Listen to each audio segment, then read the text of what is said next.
Hi, welcome to Donald's Driving Tips. Today I'd like to demonstrate how to turn your steering wheel correctly into junctions.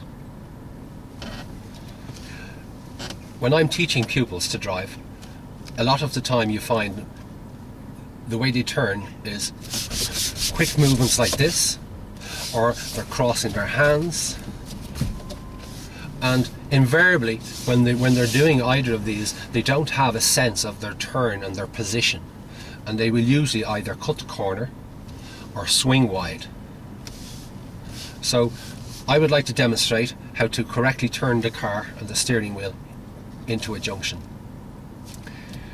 If we look at the steering wheel as a clock, where we have 12 o'clock and we have 6 o'clock, my hand position is about 2:45, so my hands are comfortably resting on the steering wheel.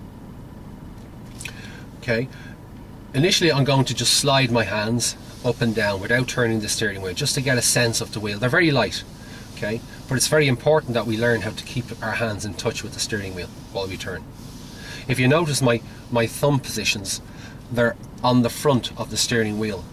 They're not where my thumb is wrapped around it or where my thumb is over it. Most of your energy and power is coming from your thumb and your index finger, so making it a lot easier to turn the wheel. On average, it will take approximately 3/4 of a turning of a steering wheel to turn your car into a junction. If you look at the steering wheel and say there's 1/4, there's 1/2, and there's 3/4.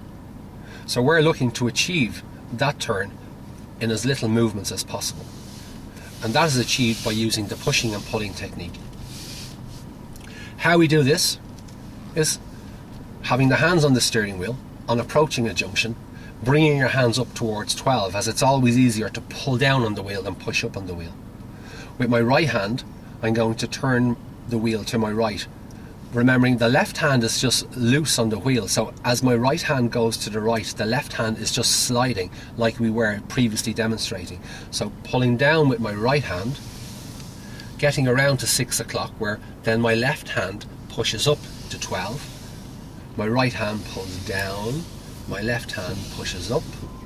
We're going to reverse the process. My left hand will pull down, my right hand will push up. And again, we're not allowed crosser hands, so our hands are always meeting at the top and bottom of the arrow and giving the wheel over to each other.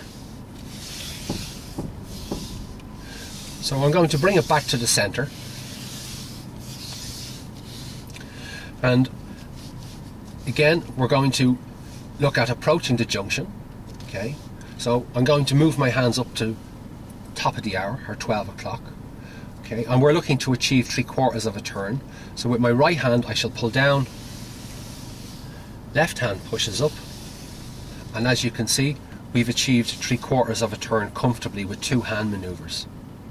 Okay, then we're going to reverse the process, left hand down, right hand up, and there you have it. It'll take a little bit of practice and getting used to, but once your hands get a sense and feel of the wheel, what it does is it allows you to look further afield and to observe a little bit more as you're turning. I hope you enjoyed and benefited from my tutorial today. Thank you.